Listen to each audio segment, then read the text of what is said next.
긴 말씀을 함께 읽겠습니다. 본래 크리스마스는 크라이스트, 그리스도와 마스, 예배의 합성어입니다. 그러니까 크리스마스는 예수 그리스도께 예배하는 날입니다. 그럼에도 안타깝게 크리스마스에서 주인공인 예수 그리스도가 빠져버렸습니다. 단순히 휴일 정도로 알고 노는데 정신 팔린 사람들도 있고, 심한 경우에는 아예 크리스마스의 의미를 없애버리는 사람들이 늘어나고 있습니다. 미국이나 유럽에서는 크리스마스라는 말 대신 해피 홀리데이라는 말로 교체하려는 움직임이 점점 많아지고 있습니다. 기독교 문명을 꼽혔던 서구에서 이런 일이 벌어지고 있다니 참으로 답답한 일이 아닐 수가 없습니다. 이런 세태 속에서 적어도 우리 그리스도인이라도 성탄의 의미를 정확하게 알아야 할 것입니다. 구약 창세기 22장 17절 18절에 보면 내가 내게 큰 복을 주고 내 씨가 크게 번성하여 하늘의 별과 같고 바닷가의 모래와 같게 하리니 내 씨가 그 대적의 성문을 차지하리라. 또 내 씨로 말미암아 천하 만민이 복을 얻으리니 이는 내가 나의 말을 준행하였음이니라 하셨다 하니라. 여기에 보면은 내 씨라는 말이 3번 등장합니다. 그런데 이 말은 히브리어 원어로 보면 좀 특이한 단어입니다. 동일한 단어인데 경우에 따라 복수의 의미로도 사용되고 단수의 의미로도 사용됩니다. 전후 문맥을 보고 잘 판단해야만 합니다. 창세기 22장 17절 상반절에 내 씨가 크게 번성하여 하늘의 별과 같고 바닷가의 모래와 같게 하리니, 여기서 내 씨는 복수의 의미로 사용되는데 아브라함의 자손들이 번성할 것을 예언한 말씀입니다. 그리고 22장 17절 하반절을 보면 내 씨가 그 대적의 문을 차지하리라. 여기서 내 씨는 단수의 의미로 메시아로 오실 예수 그리스도를 가리킵니다. 고대는 성문이 중심지입니다. 성문을 찾으면 곧 그 성을 정복하는 것입니다. 그러니까 예수님께서 오셔서 대적 즉 원수마귀의 원수를 파할 것을 의미합니다. 이 말씀은 구약 창세기 3장 15절과 연결됩니다. 하나님께서 아담과 여자를 유혹한 뱀 사단을 저주하는 말씀입니다. 내가 너로 여자와 원수가 되게 하고 내 후손도 여자의 후손과 원수가 되게 하리니 여자의 후손은 내 머리를 상하게 할 것이요 너는 그의 발꿈치를 상하게 할 것이니라 하시고, 뱀 사단을 저주한 말씀인데 놀랍게도 인간 구원에 관한 메시지가 들어있습니다. 여자의 후손은 다른 말로 하면 여자의 씨입니다. 씨가 복수로도 쓰이고 단수로도 쓰인다고 말씀드렸습니다. 씨가 2번 나오는데 앞에 것은 하나님의 백성들, 복수입니다. 하나님의 백성들을 가리킵니다. 뒤에 것은 장차 오실 예수를 가리킵니다. 여자의 씨는 동정녀 마리아에게서 나실 예수 그리스도를 가리킵니다. 정말 이 말씀대로 예수님은 아브라함의 후손이 되셨습니다. 예수님의 족보 가운데 어떻게 나와 있습니까? 마태복음 1장 1절에 보면 아브라함과 다윗의 후손 예수 그리스도의 계보라. 예수님은 육신적으로 아브라함의 후손임을 알 수가 있습니다. 예수님이 구원자로 십자가 대속의 제물이 되시려면 인간이 됨과 동시에 무죄하셔야만 합니다. 그러기 위해 남자와 여자를 통해서가 아니라 깨끗한 동정녀의 몸을 빌려 성령으로 잉태되셔야 했던 것입니다. 그리고 동정녀 마리아의 남편인 요셉, 아브라함의 후손의 호적에 입적되므로 인간 족보에 올라갔습니다. 하나님의 이러한 오묘한 섭리 가운데 예수님이 아브라함의 후손이 될 수가 있었던 것입니다. 창세기 22장 17절 18절 하나님은 이 예언의 말씀을 통해 인류 구원의 계획을 선포하셨습니다. 그러나 아브라함이 이 말씀을 그냥 이론적으로 이해하기를 원치는 않으셨습니다. 그 말씀을 생생하게 체험하고 느끼도록 하고 싶으셨습니다. 그래서 이삭을 번제로 바치라고 하신 겁니다. 이처럼 어떤 것은 이론만이 아니라 직접 체험함으로써 깊이 있게 느끼고 알게 되는 것을 가리켜 소위 체험학습이라고 말합니다. 하나님의 목적이 이렇게 소기의 목적을 달성하시고는 이삭을 살려주셨습니다. 이삭 대신 하나님이 예비해 주신 수양으로 번제를 드리게 한 것입니다. 여러분, 한번 이삭 번제의 사건을 깊이 생각해 보십시오. 이삭은 아브라함에게 자신의 생명보다 더 소중한 존재였습니다. 그의 성장 과정이 아브라함에게 큰 기쁨이 되었습니다. 하나님은 마치 그 심정을 더 철저하게 느끼게 하시려는 듯 의도적인 말씀을 하셨습니다. 창세기 22장 2절에 보면 그냥 이삭이라고 불러도 되는데 굳이 내 아들, 내 사랑하는 독자 이삭이라고 부릅니다. 이것은 마치 아브라함의 마음을 후벼 파낸 것과 같았습니다. 굳이 그렇게 표현하지 않아도 사랑하는 아들인데 그렇게까지 표현하니까 더욱더 고통스러웠습니다. 하나님은 아브라함에게 말씀하고 싶으셨던 것 같습니다. 너의 마음이 굉장히 아프지. 나도 나의 독생자를 세상에 보낼 때 그렇게 아프단다. 여러분, 이렇게 한번 생각해 보십시오. 하나님 아버지가 독생자 예수님을 세상에 보내셨을 때 어떤 심정이었을지, 예수님이 마구간에서 태어나 말구 위에 누워 있을 때 어린 아기의 모습으로 헤롯의 핍박을 피해 애굽으로 피난 갔을 때, 사람들에게 따돌림을 당하고 핍박을 당했을 때, 겟세마네 동산에서 쓴 잔을 피할 수 있게 해달라고 애통하며 기도하실 때, 십자가에 달려 고통을 당하실 때, 특히 엘리 엘리 라마 사박다니 나의 하나님 어찌하여 나를 버리셨나이까 절규하실 때 얼마나 하나님의 마음이 아프셨겠습니까? 아브라함으로 하여금 이런 아픔을 몸소 체험하도록 하신 겁니다. 여러분, 우리도 부모 입장에서 생각해 보십시오. 아브라함의 심정을, 그리고 하나님 아버지의 심정을. 참으로 기가 막힌 것입니다. 제2차 세계대전에 얽힌 이런 이야기가 있습니다. 미군 전사자가 20만 명이었는데 자녀를 전쟁터에 보내놓고 근심하다 심장병으로 사망한 부모들의 숫자는 무려 100만 명이 넘었다고 말합니다.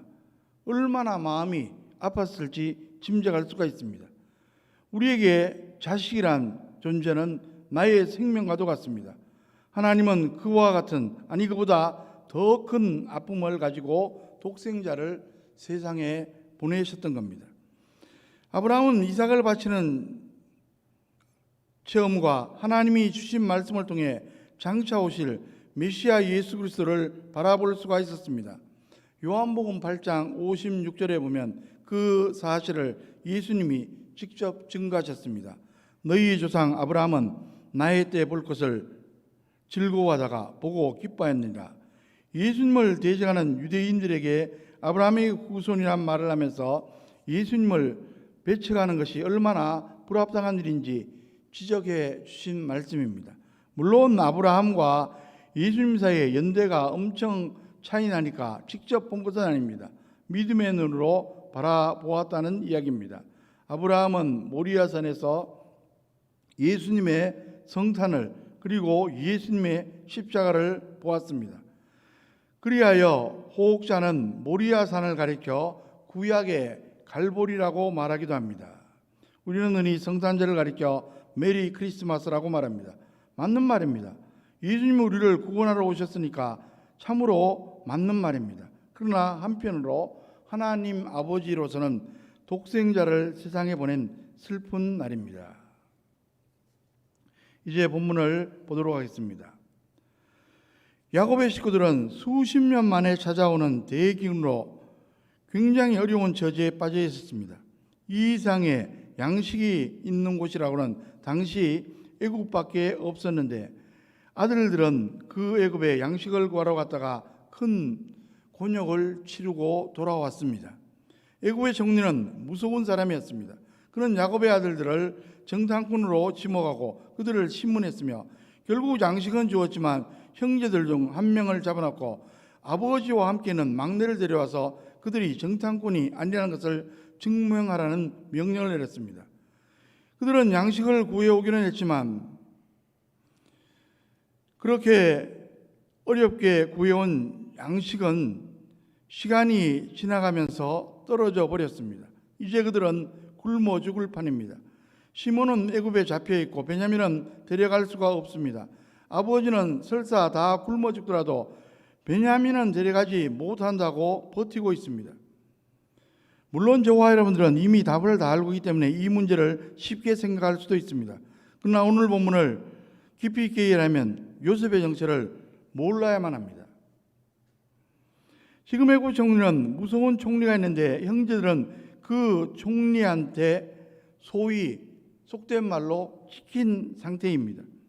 그런데 시몬을 찾아오고 양식도 구해오면서 베냐민을 살릴 수 있는 해법이 과연 무엇이 있겠습니까? 우리가 이 문제를 풀어야 하는 이유는 우리 자신이 현실에서 바로 이런 종류의 문제들을 겪고 있기 때문입니다. 예를 들어 어떤 형제가 몇 년 만에 한 번 올까 말까는 불경기에 어렵게 취직을 했다고 가정합니다. 그런데 그의 상관은 너무나도 거칠고 까다로운 사람입니다. 도저히 직장에서 버틸 수가 없습니다. 더구나 그의 업무는 정부나 그 밖의 기관들 찾아가서 굽실거리며 허가를 받아내는 일입니다. 아마 그의 마음속에는 이 직장을 그만두고 싶은 생각이 하루에도 몇 번씩 올라올 것입니다. 하지만 당장 직장을 그만두면 이 어려운 때에 어디서 생활비를 벌 수가 있겠습니까? 그런데 실제 자기가 처한 상황은 단 하루도 견디기가 어렵습니다. 그럴 때 마음속에 빠져드는 유혹이 무엇입니까? 일단 사표내고 나면 어떻게든 되겠지 하는 식의 생각입니다. 그러나 그게 그렇게 생각대로 안 됩니다. 이것은 쉬운 문제가 아닙니다. 오늘 그리스도인들은 바로 이런 문제들의 당면에 있습니다. 양식은 애굽에만 있는데 애굽의 총리는 매우 무섭습니다.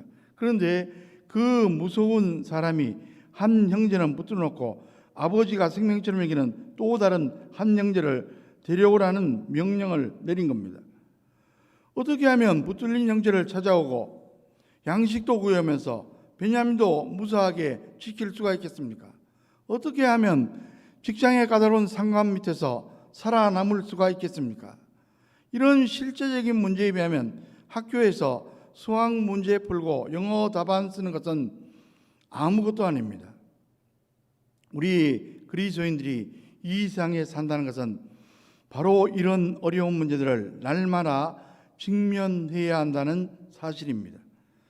본문 1절 2절 말씀을 보십시오.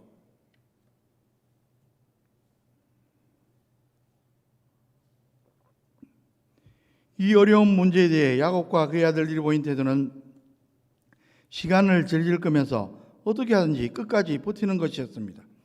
버틸 때까지 버티다가 그때 가서 생각해 보자는 겁니다.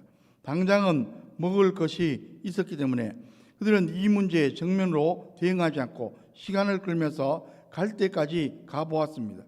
그러나 시간이 흘러도 변한 것은 하나도 없었습니다. 양식만 바닥났지 변한 것은 아무것도 없었습니다.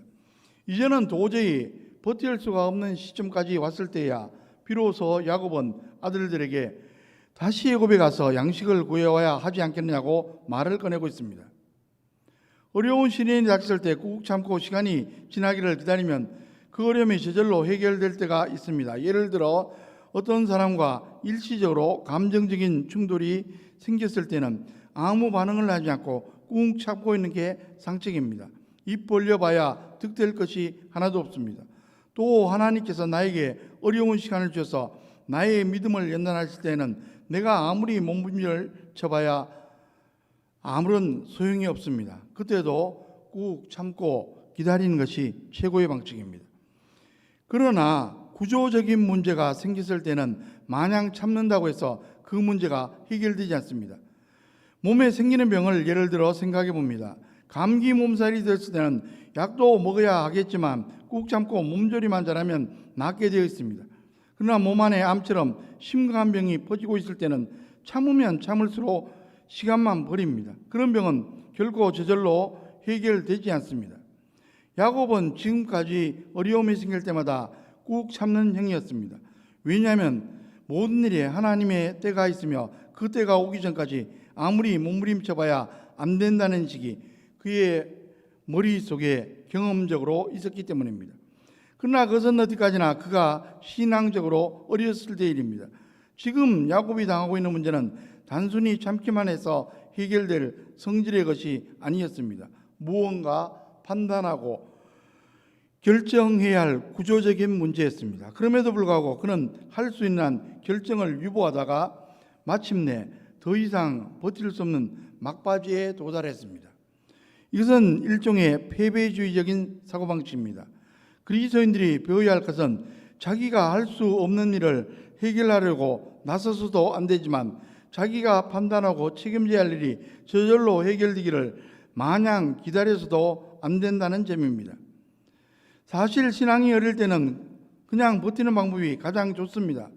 군대에서 신병 훈련 받을 때 무조건 참고 있으면 언젠가는 끝나게 되는 것과 같습니다. 아무리 훈련이 힘들고 고돼도 마냥 버티고 있으면 소위 국방부식에는 흘러가게 되어 있습니다.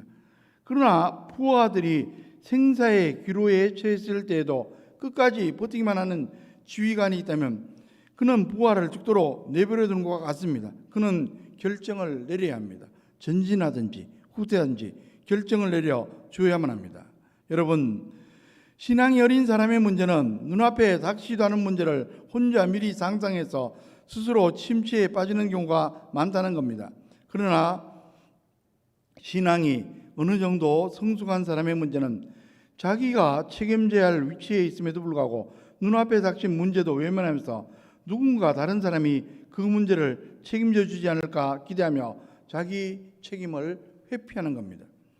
그래서 신앙이 어렸을 때와 성숙했을 때 의사 결정 방식이 다른 겁니다. 야곱은 스스로 책임져야 할 위기 상황에서 계속 시간을 끌었습니다. 양식이 다 떨어져서 더 이상 버틸 수 없을 때까지 버텼습니다. 그러나 하나님께서는 이런 문제를 야곱에게 주심으로써 그의 신앙을 한 단계 더 높은 수준으로 끌어올리고자 하십니다. 오늘 본문에서 가장 특징적인 것은 지금까지 소극적인 자세로 일관하고 있던 유다가 갑자기 나서 야곱을 설득하는 모습입니다. 그는 애굽에 다녀오는 문제에 대해 형제들의 대변인 역할을 하면서 베냐민을 보내주시면 자기가 그의 안전을 책임지겠다고 말했습니다. 지금 집안에는 양식이 떨어져 가고 있습니다. 잘못하면 식구들이 다 굶어 죽을 판입니다. 그런데도 다른 형제들은 모두 입을 꾹 다물고 눈치만 보고 있습니다. 그때 유다가 나선 겁니다. 이것은 이스라엘 역사에서 굉장히 중요한 의미를 갖는 사건입니다. 지금까지 유다는 형제들 사이에서 한 일이 아무것도 없었습니다. 그는 요셉을 발 때 같이 있었고 한때 타락해서 형제들 떠나 이방 여인과 살았으며 뭔가 잘못되는 바람에 며느리와 관계해서 자녀를 낳기도 한 사람이었습니다. 그런 그가 야곱의 집이 가장 어려울 때, 죽느냐 사느냐 기로에 있을 때, 아무도 이 문제를 책임지지 않으려고 눈치만 보고 있을 때 전면에 나서 아버지 야곱을 설득한 겁니다. 그는 결국 베냐민을 데리고 애굽에 가서 양식을 구해옵니다. 이 사건으로 유다는 이랴 이스라엘의 장자로 주목을 받게 됩니다. 야곱은 죽기 전에 유다를 축복하면서 그 집에서 통치자의 지팡이가 떠나지 않을 것이라고 예언했습니다. 이것은 이스라엘의 왕이 유다 지파에서 계속 나온다는 뜻입니다. 어떻게 유다의 집에 이런 왕의 축복이 임하게 되었습니까? 야곱의 집에 가장 큰 시련이 왔을 때 다른 형제들은 어떻게 했든지 그 책임을 지지 않으려고 했습니다. 도전이 왔지만 아무도 응전하려고 하지 않았습니다. 그러나 유다는 이 결정적인 순간에 자신의 모든 인격을 걸고 앞으로 나서 이 어려운 문제에 뛰어들었습니다. 유다의 이 헌신이 앞으로 그의 집안에서 다윗의 왕가가 나오게 되는 축복을 누리게 한 것입니다. 물론 하나님의 놀라운 계획 안에는 유다가 이미 들어 있었을 겁니다. 그러나 하나님의 계획이라고 해서 항상 기계적으로 고정되어 있는 것은 아닙니다. 하나님의 계획은 얼마든지 유동적입니다. 레위 지파가 언제 제사장의 직책을 붙잡게 되었습니까? 모세가 시내산에 올라가서 십계명을 받아들고 내려왔을 때 거의 모든 이스라엘 백성들이 금송아지 앞에 절을 하며 술에 취해 있었습니다. 그때 유일하게 맨정신을 지킨 사람들이 바로 레위 지파 사람들이었습니다. 그들은 모세의 명령에 칼을 차고 나와서 술에 취해 망령된 짓을 하는 동족들을 찔러 죽였습니다. 바로 이것이 레위 지파에게 제사장직이 주어지는 계기가 되었습니다. 제사장의 자격은 누군가 하나님의 말씀을 거역할 때 그가 아무리 자기와 가까운 사람이라 하더라도 그와 싸우고 논쟁하며 그를 향해 칼을 뽑을 수 있는 용기가 있느냐 하는 데 있습니다. 그 사람이 자기 어머니라도 자기 아내라도 자기 자녀라고 해도 안 돼라고 말할 수 있는 사람이 제사장입니다. 이 사람이 이렇게 말해도 아 그렇군요, 저 사람이 저렇게 말해도 아 그렇군요 하는 사람은 제사장 자격이 없는 겁니다. 그와 마찬가지입니다. 이스라엘의 왕은 단순히 위에서 군림하는 자가 아닙니다. 그는 목자입니다. 참된 지도자는 민족이 위기 상황에 처해 있을 때 자신의 몸을 던져서 그 어려움으로부터 백성들을 지키는 사람이어야 합니다. 원래 이스라엘 사람들은 유목민이었기 때문에 목자와 양의 관계를 잘 알고 있었습니다. 목자는 양이 위험에 처해 있을 때 자신의 온몸을 던져서 건져내야만 합니다. 그 과정에서 목자 자신이 다치기도 하고 생명을 잃기도 합니다. 그렇기 때문에 양은 목자를 절대적으로 믿는 가운데 그 목소리만 듣고서도 어디든지 따라갈 수 있는 겁니다. 유다 지파에 왕의 축복이 오게 된 것은 바로 이렇게 야곱의 집이 전부 죽게 됐을 때 유사가 나서 자기의 온 생명을 걸고 가족들의 생명을 지키고자 했기 때문입니다. 여러분, 하나님 나라의 지도자는 언제 나타납니까? 바로 가장 어려울 때입니다. 유다는 부족한 점이 많은 사람이었습니다. 허물투성이었습니다. 한때 신앙적으로 깊이 달아가기도 했습니다. 그러나 그는 야곱의 집이 가장 어려울 때 가만히 있지 않고 자신의 모든 인격과 생명을 걸고 그 어려움을 해결하려고 시도했습니다. 제가 가끔 인용하는 유명한 역사학자인 아놀드 토인비는 도전이 와도 응전하지 않은 민족이나 문화는 망한다고 했습니다. 그는 그 예로 그리스 문화를 들었습니다. 그리스 문화에 대한 최대의 도전은 로마 문화가 아니었습니다.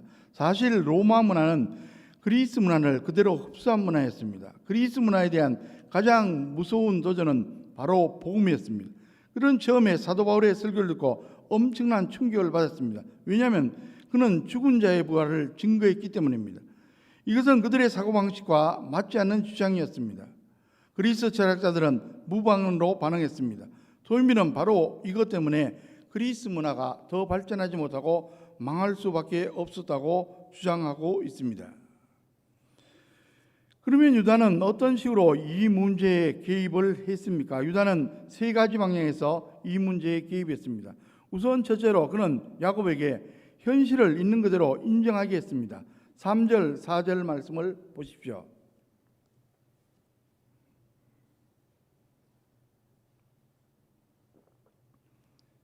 아마도 요셉은 형제들을 보내면서 만일 너희 아우를 데려오지 않으면 절대로 내 얼굴을 다시 보지 못할 것이란 말을 여러 번 강조했던 것 같습니다. 그런데 유다의 말을 들어보면 야곱은 어떻게 해서든지 자식들을 다시 보내서 양식을 사오게 하되 베냐민은 보내지 않으려고 했던 것으로 보입니다.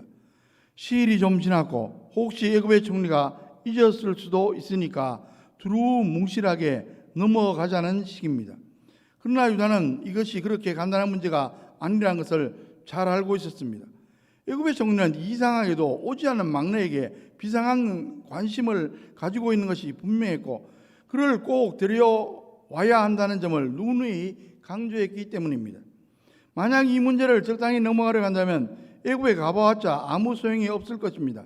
그래서 유다는 적당히 이 어려움을 해결해낸 야곱에게 식량 문제를 해결하면 베냐민을 내놓아야 한다는 점을 다시 한번 분명히 야곱에게 확인시키고 있습니다. 여기서 우리가 알 수 있는 것이 무엇입니까?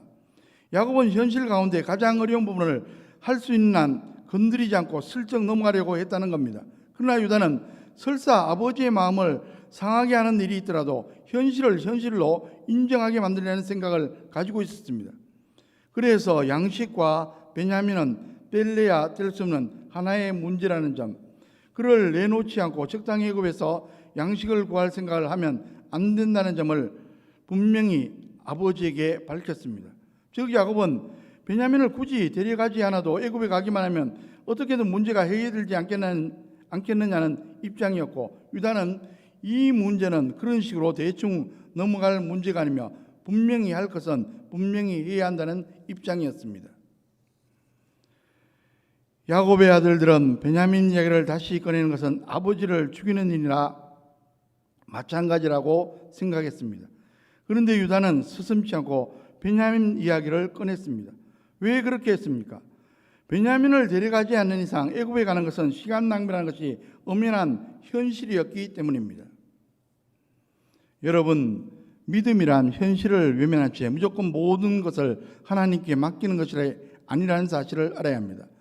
믿음의 위인들은 우리가 당면한 문제에 대해 전혀 생각도 하지 않고 무조건 기도만 많이 할 때 위험성을 경고하곤 했습니다.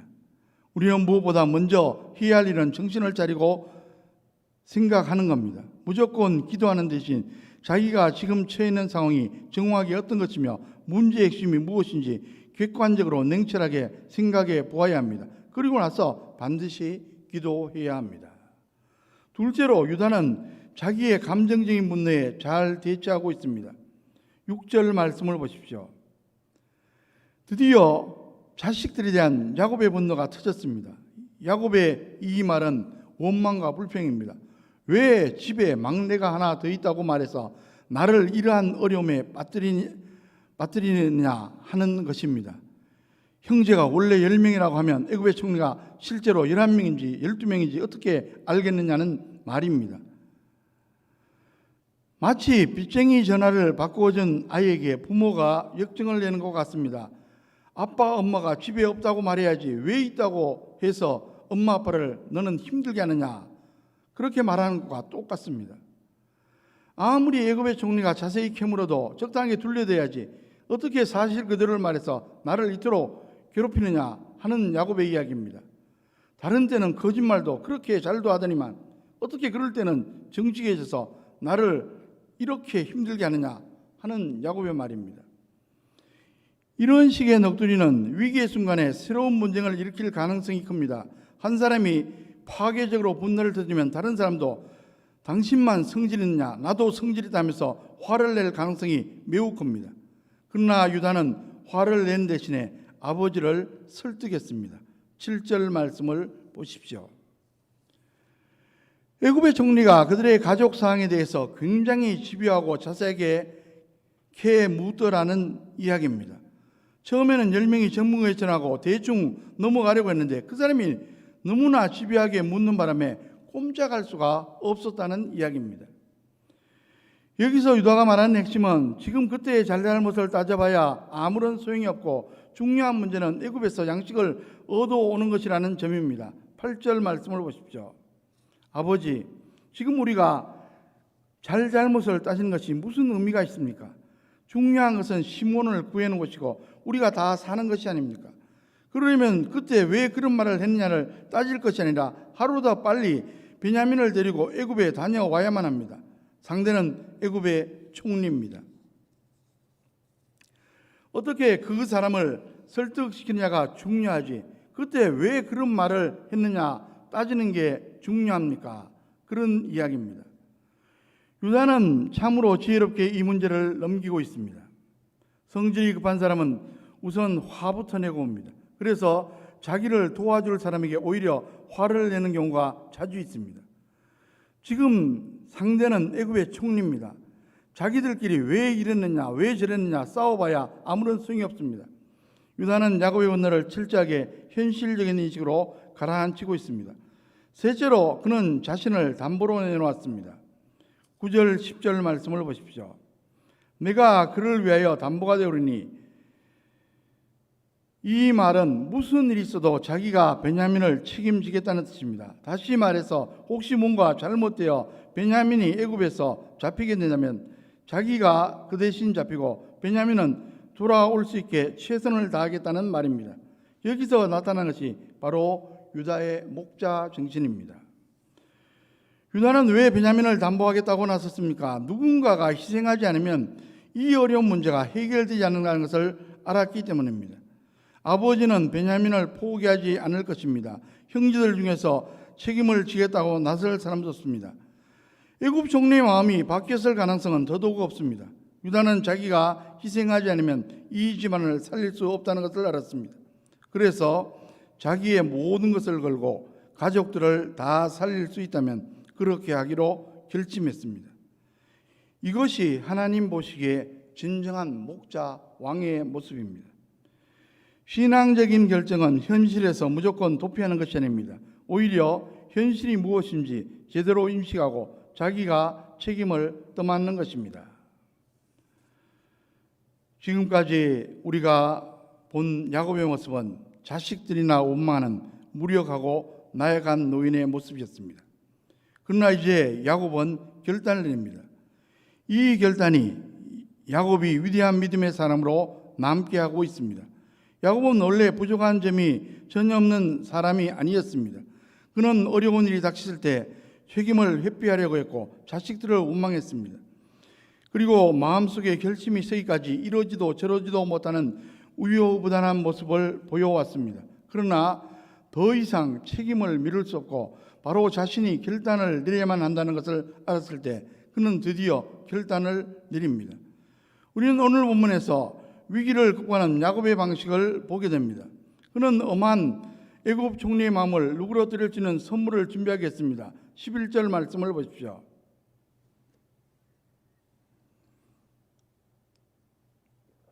여기서 우리는 야곱의 지혜를 볼 수 있습니다. 그는 강한 상대를 만났을 때 정면으로 맞서서 무리하게 승부하는 사람이 아닙니다.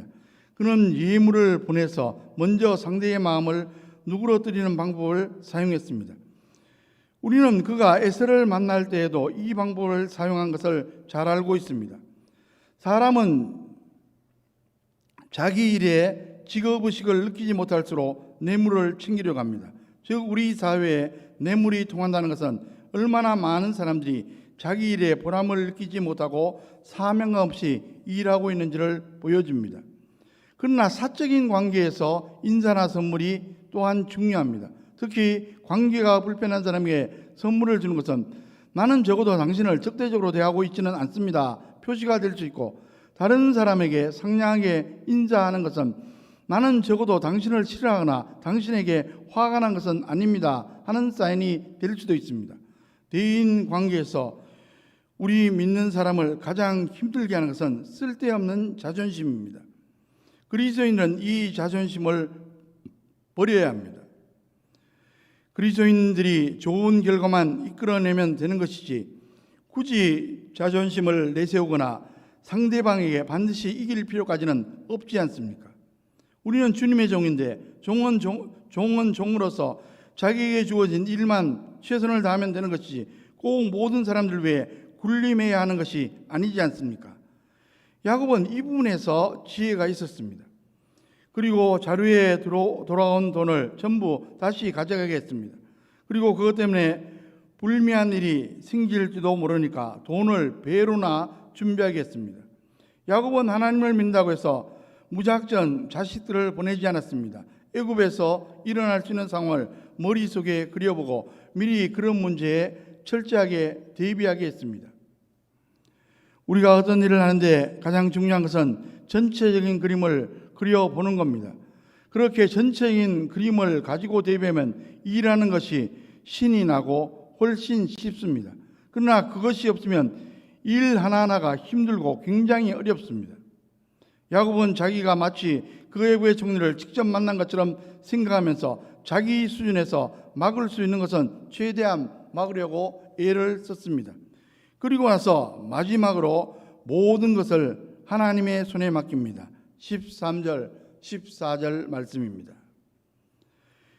여기서 야곱은 위대한 결단을 내렸습니다. 그것은 하나님께서 그곳에 함께 하셔서 시몬과 베냐민을 전부 돌려보내주시기를 원한다는 것입니다. 야곱은 자기가 할 일을 다한 후에 최종적인 결과를 하나님의 손에 맡기면서 내가 자식을 잃게 되면 이리로다 그렇게 말합니다.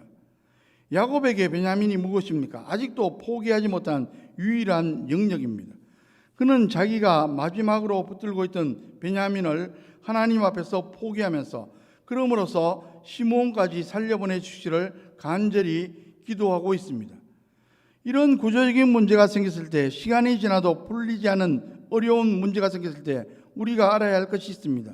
그것은 내가 마지막으로 붙들고 있는 욕심을 포기하지 않는 이상 그 문제는 해결되지 않는다는 것입니다. 식량의 위기를 해결하는 열쇠는 베냐민을 포기하는 데 있었습니다. 물론 우리는 야곱을 충분히 이해할 수 있습니다.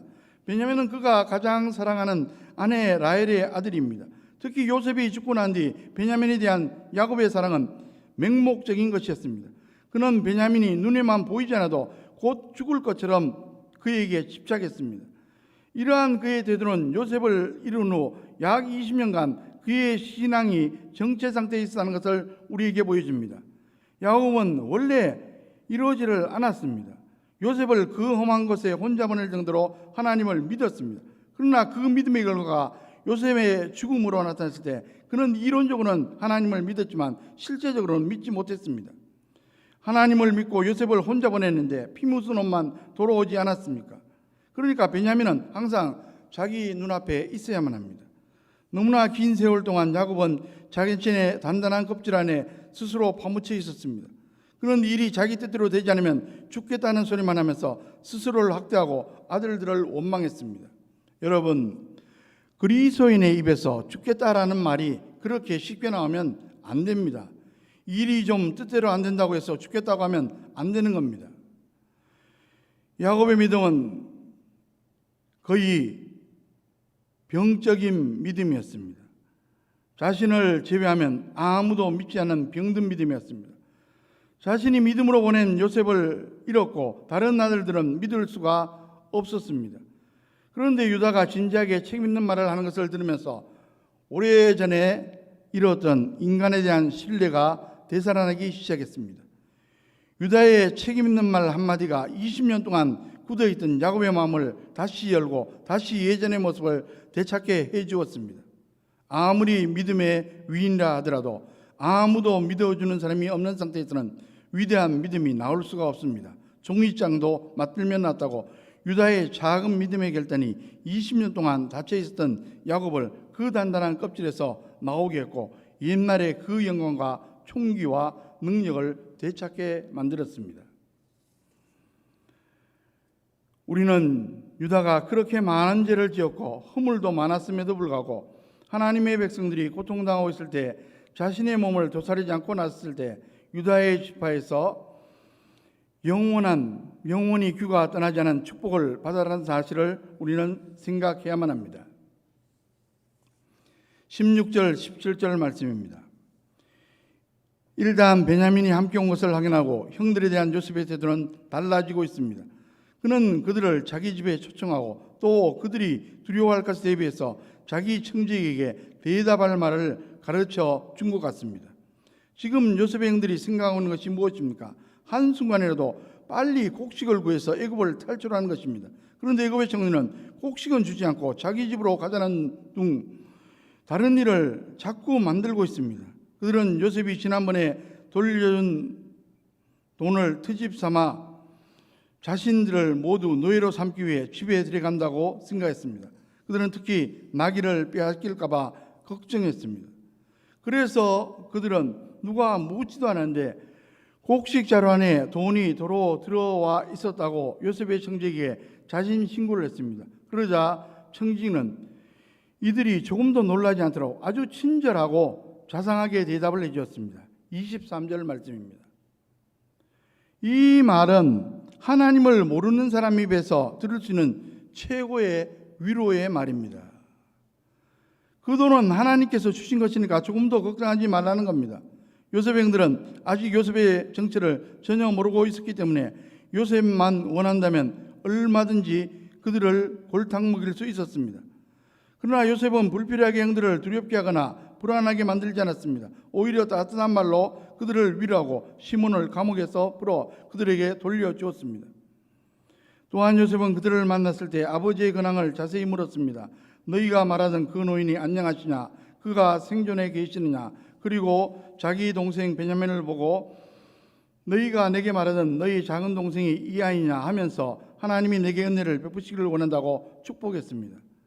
그때 그는 가슴이 너무 불분 같아서 옆방에 가서 통곡한 후 다시 돌아왔습니다. 그리고 형제들 자리에 앉힐 때에도 나이 순서로 앉혀서 비상한 관심을 표현했을 뿐 아니라 음식도 자기 음식을 주어서 그들에 대한 특별한 사랑을 보여주었습니다. 결론적인 말씀입니다. 성탄절에 관한 말씀입니다. 하나님은 아브라함이 공감한 대로 엄청난 아픔을 감수하면서 독생자를 보내주셨습니다. 이것이 성탄에 담긴 하나님의 사랑입니다.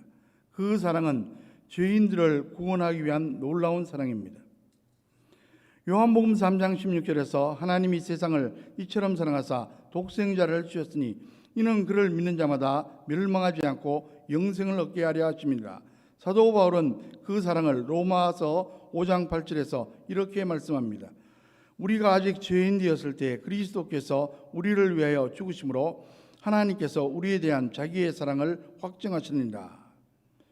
그렇다면 성탄절을 맞이하면서 하나님의 크고 놀라운 사랑에 대해서 우리는 어떤 반응을 해야만 하겠습니까? 첫째, 구원의 확신을 가져야 합니다. 하나님께서 우리를 구원하시기 위해서 그렇게 오랫동안 구원의 계획을 이끌어 오셨다면, 그리고 그 계획에 따라 예수님이 오셨다면 예수님을 믿는 나의 구원의 문제에 대해서는 전혀 확신이 흔들릴 리가 하나도 없습니다. 그 원대한 계획에 의해 나를 구원하신 하나님께서 앞으로 어떤 상황이 내 인생 가운데 닥친다 해도 그 구원을 취소하실 리가 만무합니다. 그러므로 우리는 앞으로 어떤 일을 만난다고 할지라도 구원의 확신이 흔들려서는 곤란합니다. 바울이 증거합니다. 우리가 잘 아는 말씀입니다. 로마서 8장 1절 2절. 그러므로 이제 그리스도 예수 안에 있는 자에게는 결코 정죄함이 없나니 이는 그리스도 예수 안에 있는 생명의 성령의 법이 죄와 사망의 법에서 너를 해방하였습니다. 예수님을 구주로 믿으면 그 안에 들어온 것이고, 그러면 이미 구원받았다는 겁니다. 그러므로 항상 구원의 확신을 가지고 살다가 언제라도 하나님께서 부르시면 당당히 천국에 들어가시는 저와 여러분 되시기를 주의 이름으로 간절히 축원합니다. 둘째로, 성탄에 담긴 하나님의 크고 놀라우신 사랑을 알기에 우리는 승리의 확신을 가져야 합니다. 인생 살다가 때때로 어려움을 당하게 되면 자칫 이런 생각에 빠져들기가 쉽습니다. 하나님께서 나를 그토록 사랑하신다면 왜 이리도 어려운 일이 생기는가? 그것은 짧은 생각입니다. 하나님께서 우리에게 고난을 주신 것은 내 인생 전체를 아름답게 합력하여 선을 이루시는 과정 중 하나입니다. 지금 고난이 있다고 하나님이 우리를 사랑하시지 않는 것이 아닙니다. 바울은 증거합니다. 로마서 8장 32절에서 자기 아들을 아끼지 아니하시고 우리 모든 사람을 위하여 내주시니가 어찌 그 아들과 함께 모든 것을 우리에게 주시지 아니하겠느냐.